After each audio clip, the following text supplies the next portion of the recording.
So, this isn't your first van. Tell us about your car history. Yeah, well, you want me to go all the way back? First car? Yeah, let's do the highlights. The highlights. Well, seeing as I've mentioned it, my first car was a Talbot Alpine.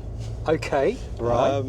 Which belonged to my brother-in-law's grandfather, and it was sold to me as a well, I say sold, my dad bought it for me, but he sold the idea to me as something that was very good because it was a 1600cc, Yeah. which was a lot apparently for a 17-year-old Yeah.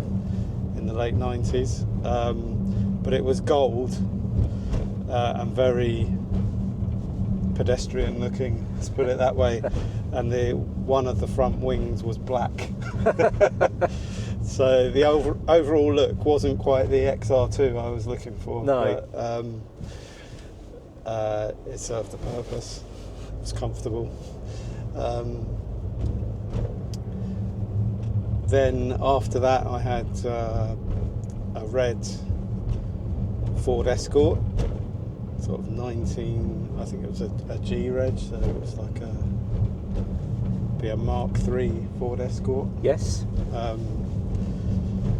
Again, what I really wanted back then was an Escort RS Turbo, but I just had the 1.4L. With the turbo wheels? No, but I did put a big bore exhaust on it. Okay. You can take the boy out of Essex. Yeah. This is very stereotype already. Yeah, I'm afraid so. And yeah, I mean, that was when I was still a teenager, so I shared that car with my mum. And then I suppose the first car that I bought for myself was a Fiesta XR2, a red one. Okay, you got it. just to keep the S16. And that was a great little car. And then after that I went through a phase of a couple of Renault Sport Renaults. Okay. So I had a Renault 19 16 valve, the Chamard version, which was like the saloon rather than the hatch. Okay. In the blue? In black. Ah, okay. So this was the beginning of my journey of any colour as long as it's black? Any colour as long as it's black. After that, I got a Renault Sport Clio 182. Okay, yeah. In black. Okay. That was the first brand new car that I ever bought. Okay. Then sort of family and kids and practical things took over, and I had a BMW 328 Touring. Okay, yeah. In black. Yeah.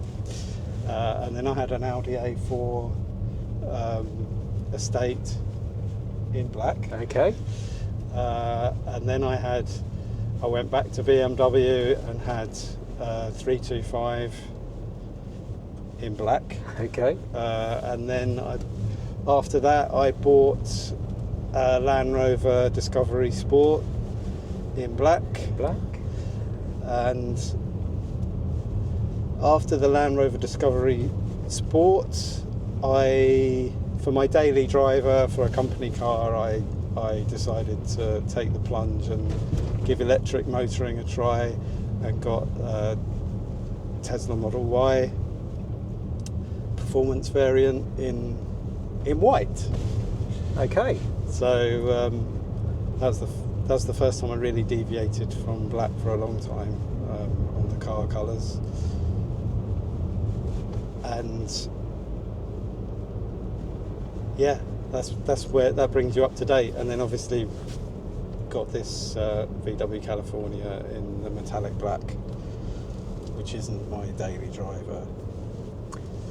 And what's coming next is an electric Audi. Yeah, I'm just waiting for my new company car, which is going to be an Audi Q6 e-tron, to replace the Tesla. So I'm looking forward to that. And we've missed one critical vehicle out of the history so far, which was the first van. Yes, so I did have a 1973 bay window classic VW camper van. It was a Westphalia camper which had a pop top, had the cooker and the fridge, although I don't think it was powered. I think it was just a cool box really. And it had the rock and roll bed, so it had all the same basic features as this van actually. It just had one extra feature, which was a hell of a lot of rust. Oh. And 20 years ago when I owned that, and I paid less than $3,000 for it, which sounds really cheap in hindsight, but as I say, it was at least 80% of it was rust. So yeah, it was great fun. I owned that for 4 or 5 years maybe, but I just lost the battle of trying to keep up with it rotting away, and eventually sold it. And then I had quite a long hiatus, sort of 15 years, until finally decided to get back into camper vans and bought this in 2024.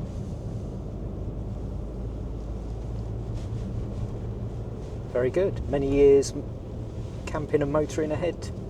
Yes, this one's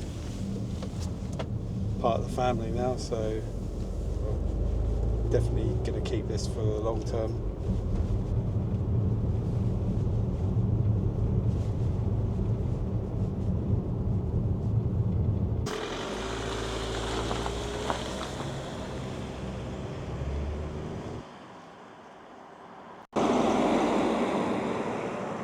Yeah, it's got a nice ride to it.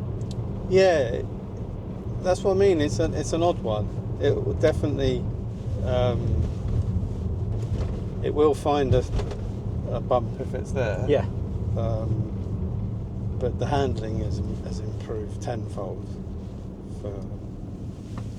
Yeah, you do find, you can feel the drain covers, but it does feel very composed, especially for a van.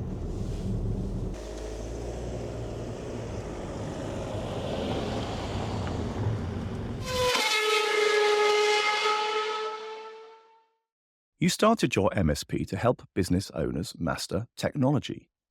Isn't it time you were rewarded for that?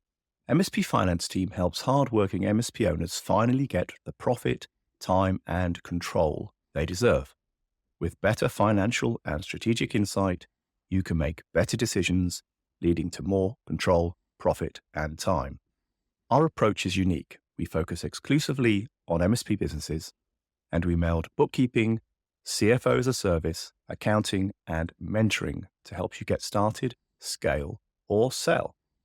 We bring you the freedom to focus on what's important, whether it's growing your business strategically or enjoying spontaneous moments with your family. So visit mspfinanceteam.com today and take the first step towards financial mastery. Because when it comes to your MSP finances, it's not just business, it's a numbers game.